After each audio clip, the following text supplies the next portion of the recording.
Les gars, nous allons parler d'une chose qui fâche beaucoup de gens. Est-ce que Disney a détruit Star Wars? Est-ce que Star Wars s'est détruit? Ma réponse, elle sera facile à dire et c'est non. Pour moi, Disney n'aura pas détruit Star Wars et au contraire l'aura fait avancer. Je m'explique. Que George Lucas revente Star Wars à Disney, on avait eu 6 films. On a eu Star Wars 1, La menace fantôme, 2, L'attaque des clones, 3, Revanche des Sith, 4, Le nouvel espoir, 5, L'Empire contre-attaque et 6, Le retour du Jedi. On n'avait rien eu d'autre, on disait à chaque fois il va y avoir de nouveaux films, mais on n'a jamais eu de nouveaux. Pour lui, c'était arrêté là-dessus. Genre, on avait eu 6 films, c'était fini. Tandis que quand Disney a racheté, c'est-à-dire ils ont racheté Star Wars le 30 octobre 2012 pour un montant de 4,5 milliards de dollars, et à ce moment-là, comme c'est mis le 5 décembre 2012, Jack Production change de nom pour devenir LFL Production, qui est l'acronyme de Lucasfilm Limited. Donc The Walt Disney Company qui achète. Donc tous les films qu'ils ont fait, on a déjà pour commencer, on a la série Bad Batch qu'ils ont fait. Voilà, bon, film et série bien sûr. Avec George Lucas, il n'y a eu aucune série. Voilà. Donc, il y a eu Clone Wars, mais ça, voilà. Qui est une des meilleures séries. Donc Star Wars de Bad Batch. Ensuite, après, on suit avec Tales of the Jedi qui est sorti il n'y a pas longtemps en 2022. Enfin, en 2022. Puis après, on a eu Star Wars Han Solo Story qui a été pour beaucoup de gens un grand raté. Qui pour moi, c'est pas un si grand raté que ça. J'ai vraiment bien aimé. Ensuite, on a eu Obi-Wan Kenobi, série. Ça a été un des plus grands ratés pour moi. Ça a été foiré. Certes, il y a des bonnes choses comme toujours. Moi, dans des séries comme ça, je cherche toujours des bons points. Mais pas si ouf que ça. On a eu Star Wars Rebels en 2014 qui a été une des premières séries que Disney a sorti. Voilà, vu qu'ils ont sorti direct. Ça a été un très bon point selon moi. Puis ensuite, il y a eu également Andor. Andor qui est sorti en 2022, mais il y a eu des séries qui sont. C'est une série, il y a eu 3 saisons et il y en a eu d'autres qui sont arrivées après. Puis après, il y a Rogue One. Rogue One, là, c'est le film qui a été une grande réussite selon moi. Franchement, c'est un très bon film. Puis quoi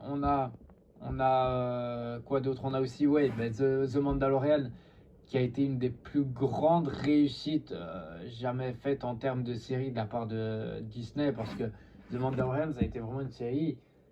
Le Mandalorian, direct, on est tombé sous le charme.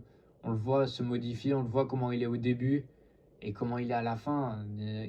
Au début, il est pas rempli de pescar, à la fin, oui, donc ça, c'est super beau. Et puis Grogu, on apprend par la suite qu'il s'appelle Grogu.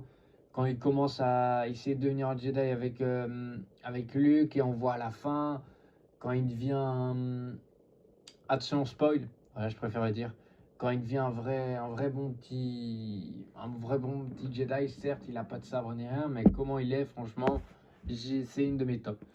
Ensuite, eu un raté monumental qui a fait qu'il n'y a eu qu'une saison de 5-6 épisodes, c'est le livre de Boba Fett. Le livre de Boba Fett, ça aurait été vraiment le plus grand raté. Ce sera juste été là pour dire Boba Fett n'est pas mort. Voilà, ça s'est arrêté là-dessus. On n'a rien d'autre comme info. On ne sait pas combien de temps il est resté avec les Pilars. On ne sait pas il est resté combien de temps dans la dune de Sarlacc. On ne sait rien, vraiment. Puis il y a eu la saison 3 de Mandalorian. Il y a eu la série d'Ahsoka aussi, qui a été une grande réussite, qui devra avoir une saison 2 bientôt, mais j'en parlerai dans une vidéo dédiée à ça. Puis il y a eu des séries animées, ça plus pour les enfants, que je n'ai encore jamais regardé parce que ça ne me tente jamais. C'est Star Wars Résistance. Voilà, je vous montre la photo juste là. Puis après, ça c'est les films, les vrais films qu'ils ont sortis. D'abord, il y a eu Star Wars Le Réveil de la Force qui était en 2015, soit 3 ans après le rachat. Donc ils ont été vraiment rapides.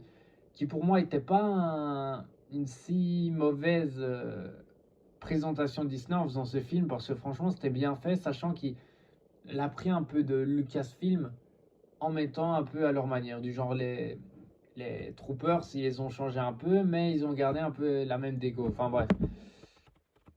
Puis après, on a eu les derniers Jedi qui étaient une moyenne réussite, mais pas si mauvais que ça. Et le dernier qui, pour beaucoup de gens, c'est le mauvais, le pire, que je ferai une vidéo. Pour moi, c'est un des meilleurs de Disney. Puis après, on a eu encore d'autres séries animées qui est Star Wars Vision. C'était en 2 saisons, qui a été créé en 2021. Et voilà. Voilà, franchement, il y en a eu. Il y en a eu des séries. Et pour moi, Disney n'a à aucun moment détruit Star Wars. Ça au contraire l'a rendu plus fort. Parce que imaginez juste 2 secondes, moi qui fais aussi des vidéos sur les Lego Star Wars et tout. Si Disney n'avait pas racheté Star Wars, oui. Est-ce que vous croyez qu'on aurait eu encore beaucoup de sets Lego Star Wars? Parce qu'à un moment tu tournes autour du pot et t'as fait le tour. Et tu ne peux pas refaire d'autres sets parce que tu vas pas faire tous les 2 ans de nouveau le même set. Donc pour moi, c'est vraiment une bonne chose. Parce que les sets aussi qui créent juste grâce à Lego, que je parlerai dans une vidéo, je vais direct m'arrêter là-dessus. Mais voilà. Donc pour moi, c'est bien de pousser. Pousser en faisant de nouvelles séries. Il y a eu aussi la série, j'allais oublier, The Acolyte, qui est tout neuf. Tout neuf, elle date d'il n'y a pas très longtemps. Qui pour moi c'est une réussite à moitié. Est-ce qu'il y aura une saison 2? Allez voir ma vidéo où ça j'en parle. Mais voilà, je préfère. Voilà. Franchement, pour moi, oui. Disney a bien fait de racheter Star Wars. En tant qu'un des plus grands fans de Star Wars, quand j'avais 7-8 ans, je regardais déjà Star Wars. Donc, j'étais là dans le canapé, je regardais Star Wars tout le temps, je jouais avec mes Lego. Le meilleur truc. Mais voilà les gars, donc ça va être la fin de cette vidéo. N'hésitez pas à vous abonner les gars si on peut atteindre déjà les 50 abonnés. À partir de 50 abonnés, je pourrais commencer à faire des lives de construction Lego, etc. Ça pourrait être hyper bien, je trouve.